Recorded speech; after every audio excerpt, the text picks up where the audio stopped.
Teraz tu máme prvú prezentáciu. Na stage pozývam pani Angelu van der Kloof. Angela prišla z Holandska, je konzultantkou v oblasti mobility s viac ako 20-ročnými skúsenosťami. Podporuje mestá, obce a regióny pri tvorbe verejných politík v oblasti mobility a zameriava sa aj na sociálny aspekt aktívnej mobility. Je autorkou článkov a publikácií o inklúzii v doprave a tiež jednou zo zakladateliek medzinárodnej siete Women in Cycling. V prezentácii nám priblíži, ako sa na cyklistiku môžeme dívať cez sociálnu optiku. Nech sa páči.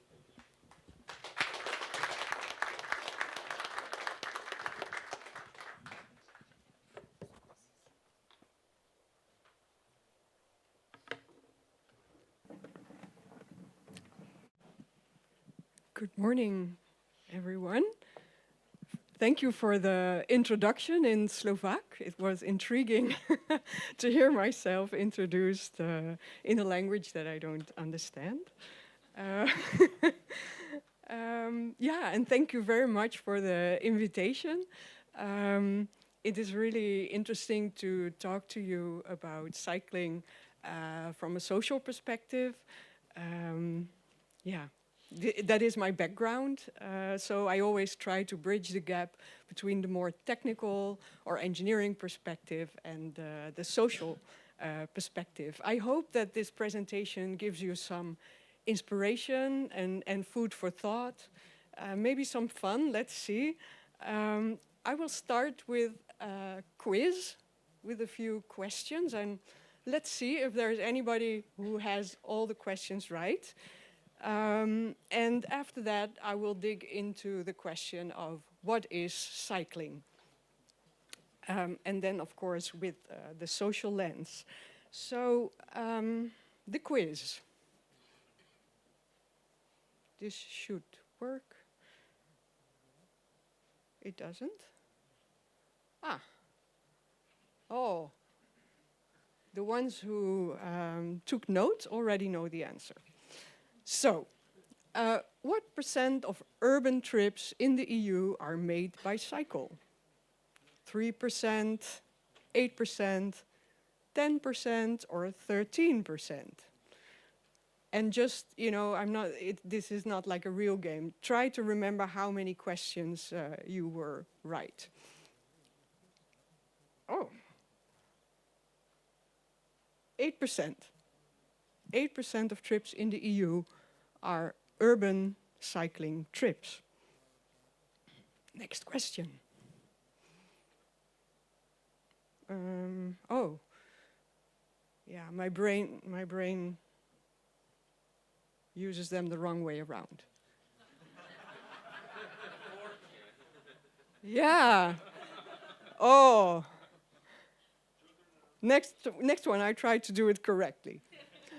But now, you know, you all are now looking carefully to see if you already know the answer, right? So, which group in the Netherlands is the most likely to cycle? The children and adolescents, yes. And maybe, I mean, who already knew this? Yeah, a few people. So I always like to mention this fact that, you know, if you think of cyclists as a group, and you don't dig a little bit deeper into who are they, you know, then you have no idea. But, you know, it's the children. They make way more than 25% of their trips by bike. It reaches like the 50% of their trips. So really, they are our champions in cycling. Next one. Now I did it correctly. Which group is the second most likely to cycle in the Netherlands? Men, aged 18-35, elderly women, people from non-Western backgrounds. Well, the children were already there, right? So, elderly women. Who was correct? Woohoo, good for you. Yes, and another really nice fact. The e-bike boom in the Netherlands was really championed by this age group. So oftentimes when you think of technical innovation, you don't think that elderly women are the first ones to use it. But maybe when you look at gear in the household, elderly women are quite good at that. and then also in using e-bikes. Then one on the European level. Which phrase is correct? Cycling makes up 7% of trips for women, 9% of trips for men in the EU. Or is it 4% for women, 11% for men? 2% for women, 14% for men. 7% for women, 18% for men. Who knows the answer? Everybody's guessing, right? Yeah. 7% for women, 9% for men. So actually, the gender gap is not that huge on a European level. I was a bit surprised with this, which is good news, right? So what percent of countries in the European region have ever had national cycling policies? 36, 47, 57, or 66%? Let's see. 57%. Almost half of the countries.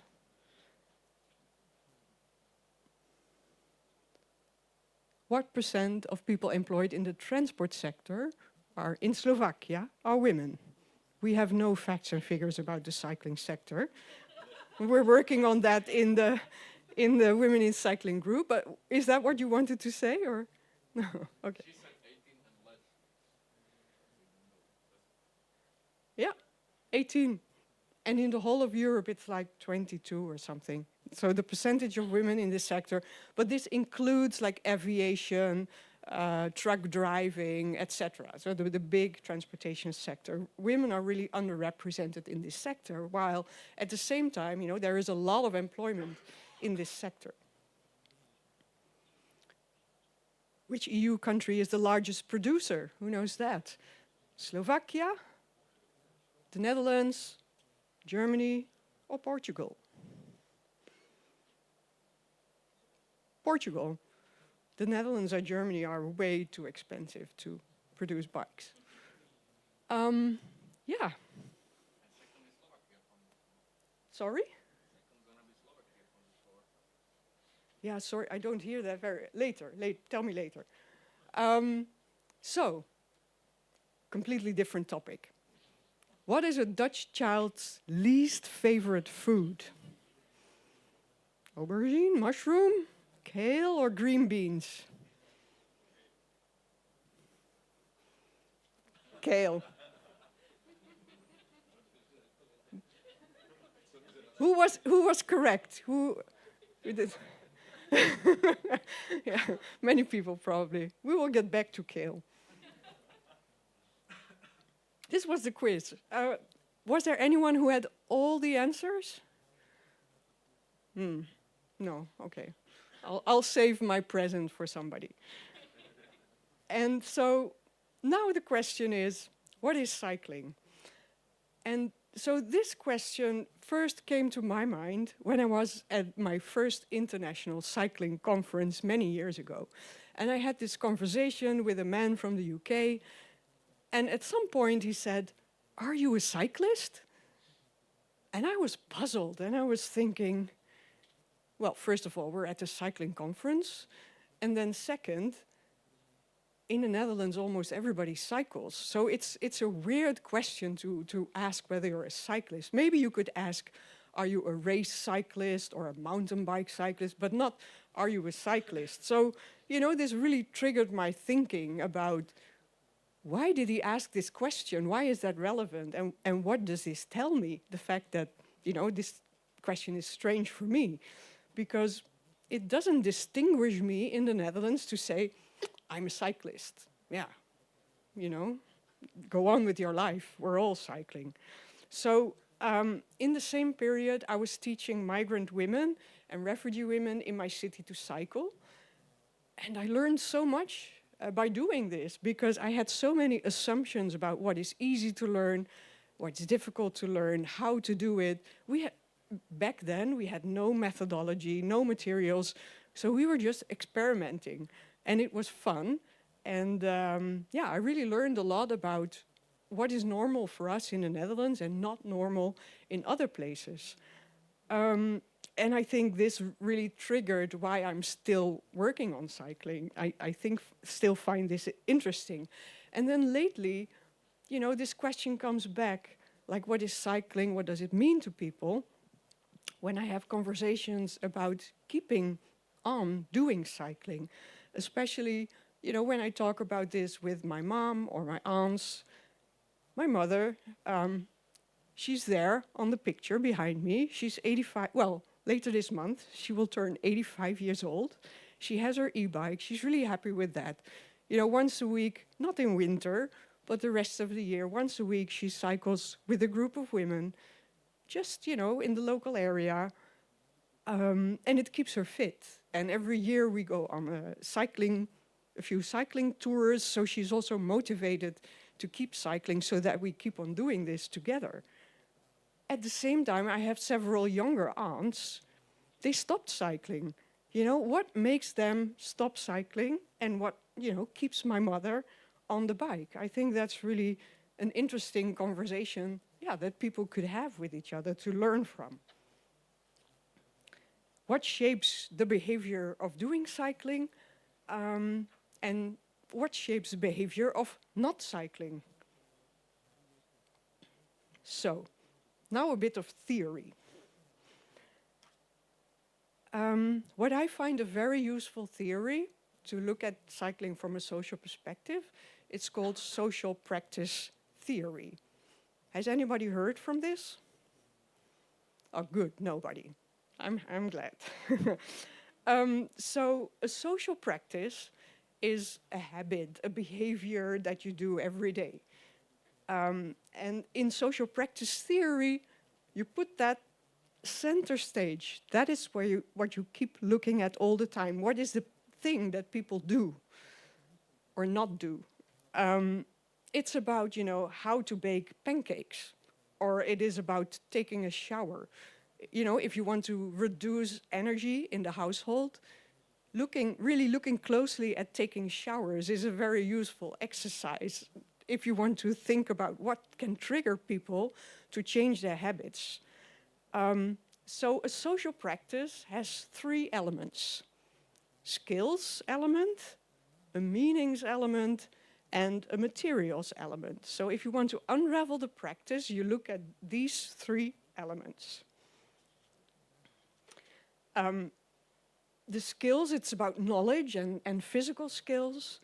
The meanings, that can be, you know, the most difficult thing to grasp, but it is about how we feel about things. What is the image of something? What are our memories? And then the materials is like, do we have access, you know, to perform the habit or the behavior? Are all the materials there? Can we afford them? So, if we do this, if we use this theory, put cycling center stage, then we look at the elements and we say, okay, we need the physical and mental skills to cycle. And of course, there are different levels. You can be a beginner or advanced or anything in between. You look at the image of cycling. Maybe it's a positive image. Yes, cycling is healthy. I feel happy when I'm on the bike. I have good memories of sitting on the back seat. Things like that. And you need to have a suited bicycle. You need to feel safe on the infrastructure. You need to park your bike nicely. So yes, if all this is in place, it's easy to pick up cycling and to have this habit and keep on doing it. Now, different topic. Sometimes it's easier to get a little bit out of your, you know, comfort zone and look at things a bit differently. So, cooking. Cooking food as a social practice. Here we have the same elements. The cooking experience, positive memories and feelings, and ability to have access to the materials. For example, when we cook kale stew. Slovak people really like kale stew, right? Yes, so if you know how to cook it, you have good memories of the school canteen, serving kale stew, and you have the kitchen, it is for sale, the kale, etc. Yes, your family will be eating kale stew. But sometimes there is a weak element.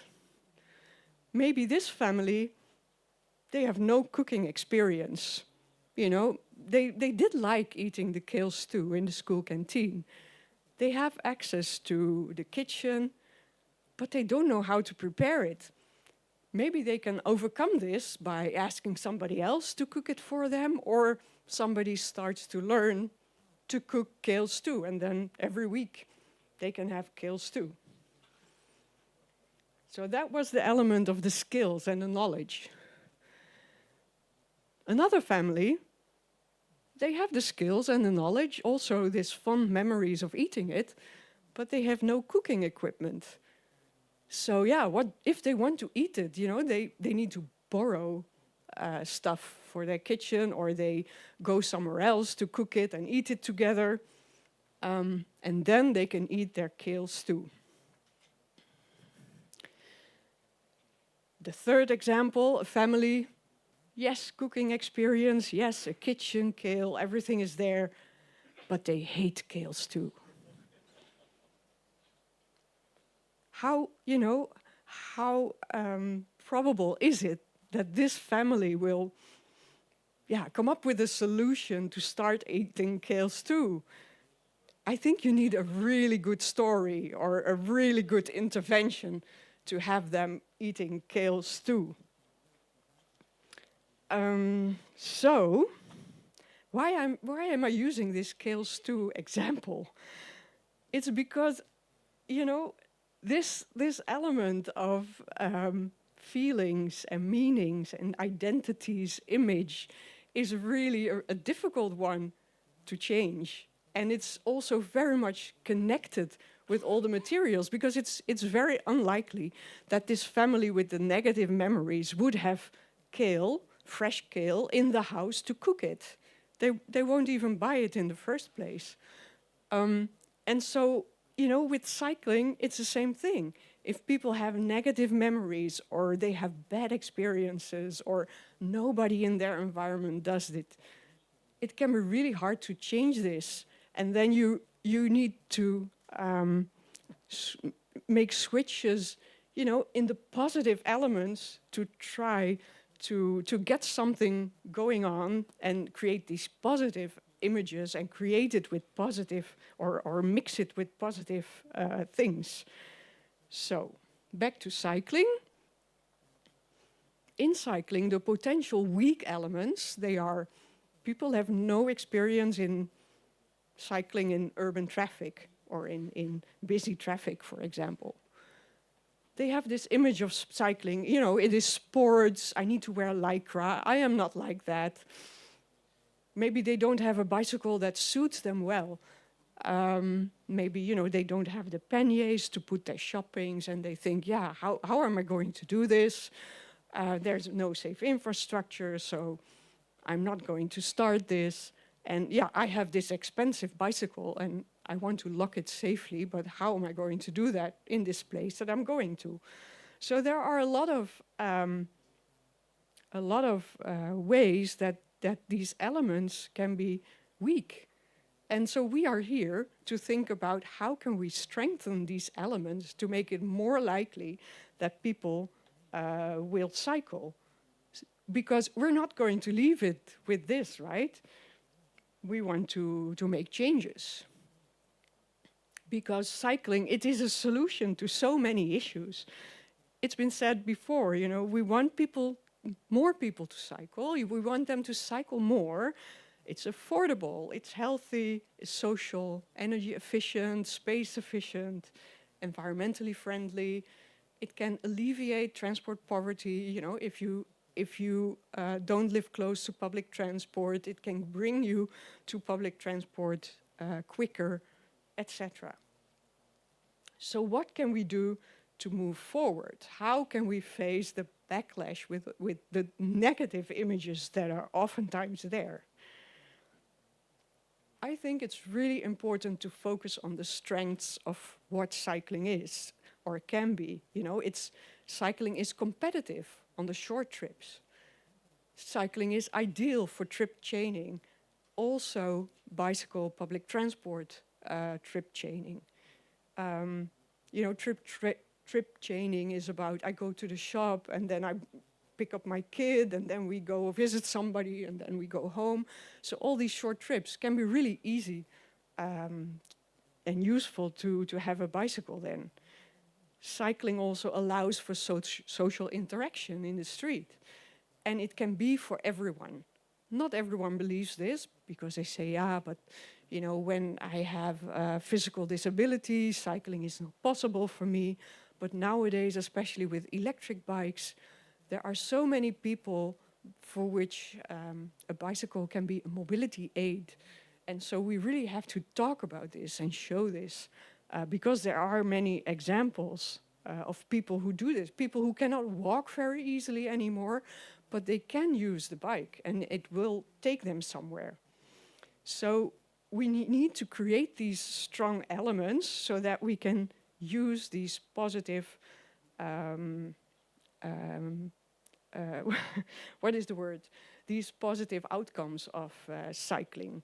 A connected package that takes away the barriers for all the three elements.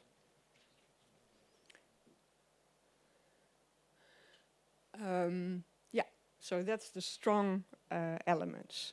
So, back to the cooking. If we want to sell kales to aliens, you know, we have to think differently. And we have to understand the aliens. And we have to ask them, do you know how to cook? What is your image of cooking? And what is your image of kale stew? Maybe they have no image. So then you try to explain it and connect it with positive pictures that they have, positive emotions. And you give them access to a kitchen.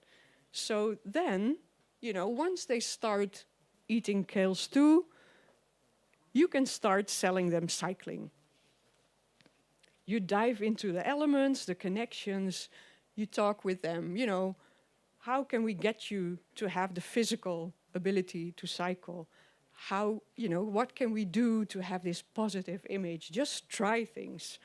And, you know, do you have the materials? Don't underestimate, for example, a suited bicycle. I learned a lot about this when I was teaching migrant women to cycle, because in the Netherlands, I think Dutch women are the tallest women in the world. And so our bikes are very high. And the height between your feet and the saddle, it's way too high for migrant women to learn to cycle on such normal bikes. But if they go to a bike shop, you know, the shopkeeper would say, oh yeah, this is a good bike for you. I mean, it's exaggerating. Things are changing, but still there are shopkeepers who don't really think about this. And oftentimes, you know, in some places, people can be really short, especially in mountainous areas. It's known that people are really short. They have super short legs. So you end up with a child's bike. Well, if, you know, that's it, the way to learn to cycle, yeah, you need access to a child's bike, and you shouldn't laugh about this. In the Netherlands, there can be this tendency of, yeah, but you're not going to teach an adult on a child's bike. Yeah, but if it doesn't suit, it doesn't work anyway. Same for, you know, having panniers, having access to good panniers to put your shopping in there, or a child seat, or, you know, if you want to put everything in a cargo bike, etc. So access to a bicycle is also really important. And to have these conversations really helps to create an understanding. You learn yourself, the other one learns. And so we need this mix of infrastructure and programs, campaigns, and, you know, not just one thing, because the one thing influences the other. If you have this new, nice bicycle path and you don't communicate about it, it's not very wise, because it's a huge opportunity to get people out there to try something, to be a part of this positive thing. Yeah, so some examples, of these strong elements for cycling. And actually to create this, especially the non-infrastructure parts, it's so important to speak with different people within your department, but also from other departments, to speak with people in NGOs, to have open minds. Like a women's organization, maybe they think, we have nothing to do with cycling, but still you want to try to get them on board, because you need them on your bike paths to make this change. So, actually my message is, it's all connected. And there is this spider web in the background. And if you like it or not, it's there, this social web. So you better use it in your advantage to create synergies, to learn from each other, to explain, but not be pushy. Of course, sometimes you need to use your technical and planning language, but, normal people in the street, they don't understand what you mean. They need this emotional language. They need something to connect with, and then you can make the change. So to conclude, you can use science, facts and figures, but in the emotions and the heart, that's where you win people for cycling.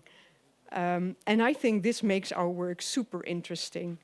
I hope you can take some inspiration from this. And with the QR code, you find the website of the company that I work for, Mobicon. We work on projects, on the different range that I showed, so on infrastructure projects, promotion, education, etc. I collected some references, blog posts, and webinars. We have free to access webinars about designing roundabouts, about cycling education, etc. I will be here the 2 days, so I'm happy to discuss more. Also, if you don't agree or you have other ideas, and I thank you very much. Thank you, Angela. Thank you for your presentation. I enjoyed the gender aspect of it very much. And I also started wondering what's for lunch and if there is any kale stew for lunch today. I wonder. We also have time for 2 questions. Máme čas na 2 otázky, takže ak by ste sa chceli niečo spýtať, zdvihnite ruku a prinesieme vám mikrofón. No questions. From you.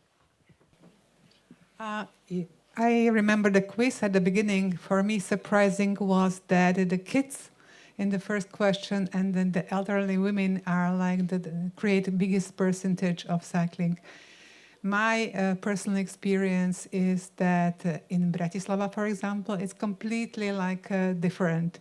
So could you just tell us 1 or 2 things which helped to create this situation?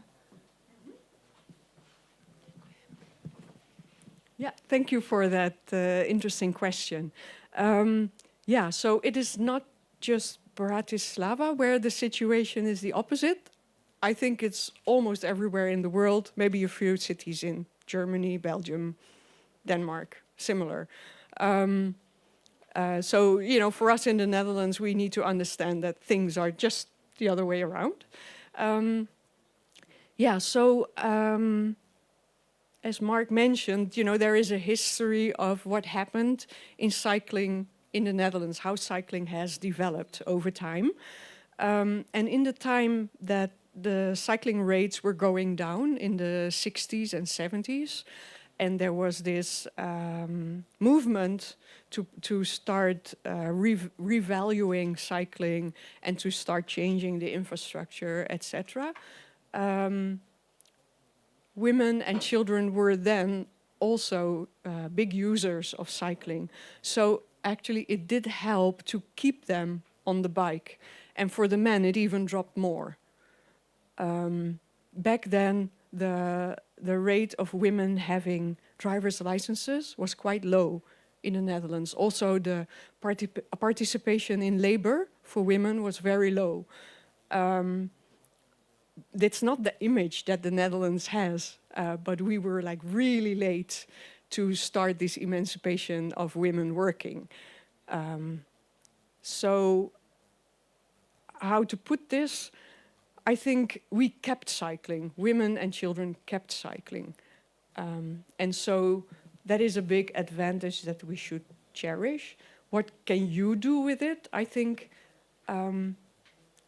it can tell you that it is useful to learn what do they need and not look at sports cyclists, what do they need? We know what they need, but children and women need different things.